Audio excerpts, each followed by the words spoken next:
All right, let's dive into something that sounds like science fiction but is quickly becoming our reality.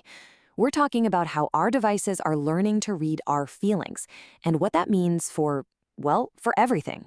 Think about it. We're constantly doing this, right? We post, we comment, we drop a like, we share.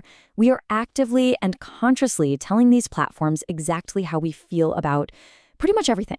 It's a trade we've all gotten really used to. What if the platform didn't even need you to click or type or tap? What if it could just sense your reaction to something before you even made a conscious move? That's the wild frontier we're going to explore today.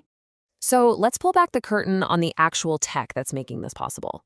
We are shifting from a world of active input, you clicking the like button, to one of passive sensing, where the system is literally designed to just know.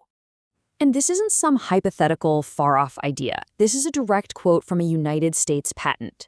The goal is spelled out in black and white to replace that manual like button with an automated, nonstop feed of your emotional state. I know it sounds pretty out there, right? But the engineering behind this has actually been in the works for years. Let's take a look at how these systems are actually designed to function. This diagram here, it's from another US patent, and it shows you just how complex we're talking. It lays out the whole architecture for a system that takes in data from brain activity sensors, mashes it up with data about your environment, and processes all of it. So what is it actually sensing? We're talking about the whole shebang of biometric markers, your brain waves, your heart rate, the dilation of your pupils, even the tiny electrical changes in your skin. It's creating this incredibly intimate digital portrait of your physiological state, moment by moment. Now, once you have the power to monitor emotion, the next logical step is figuring out how to influence it. And this exact capability led to one of the most controversial social media experiments that's ever been done. Just let that number sink in for a second. 689,003. What could that possibly represent? It's the number of people who were part of a massive psychological experiment without their informed consent. The study was trying to figure out if emotions could spread across the network, almost like a digital virus. And how did they do it? They used a tool that's at the very core of the tech industry: A/B testing.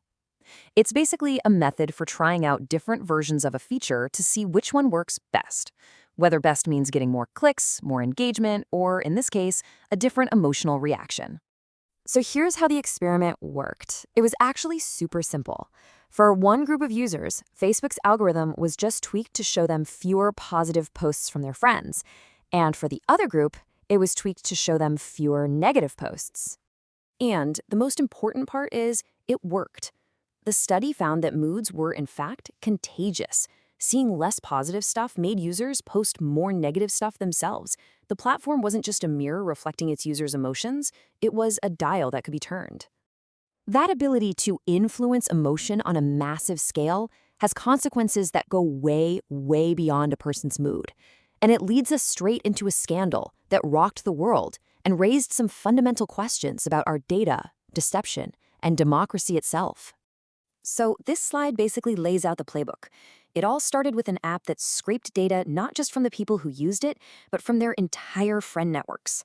That data was then used to build these deeply personal psychological profiles, which let political campaigns target users with ads specifically designed to trigger emotional responses and influence their behavior. And what's absolutely critical here is the timeline. The data was harvested way back in 2014. Facebook knew this data was being used improperly as early as 2015. But it wasn't until major newspapers blew the lid off the story 3 years later, in 2018, that the company finally took big public action and told its users. This whole history brings us right up to today, and to a groundbreaking legal fight that could completely change how social media companies are held responsible for the impact of their designs. Okay, this right here is the heart of the new legal argument. For decades, these platforms have been seen as services, protected by a law called Section 230, which basically says they aren't liable for what users post. But a new wave of lawsuits is arguing that we should treat them as products, as engineered systems that can be defective by design and cause foreseeable harm, like addiction or mental health problems. This quote from the legal filings is just a brilliant analogy. It argues that just because a platform needs a user to work doesn't mean it can't be a defective product. A car needs a driver, but we can still hold the car maker liable for faulty brakes. And this brings us completely full circle. The very same tool used in that emotional contagion study, A/B testing, is now being turned around and used as evidence. Lawyers are arguing that the data from thousands of these internal tests can prove that the companies knew, or they absolutely should have known, that certain design choices were making their platforms more addictive and harmful. So this really gets to the heart of it all. This tech isn't just watching us anymore, it's being designed to understand us and predict us on a physiological level. And as it does that, it forces a profound question on all of us. When a platform knows exactly how to push our emotional buttons, who is ultimately responsible for the outcome? That's something we're all going to have to decide.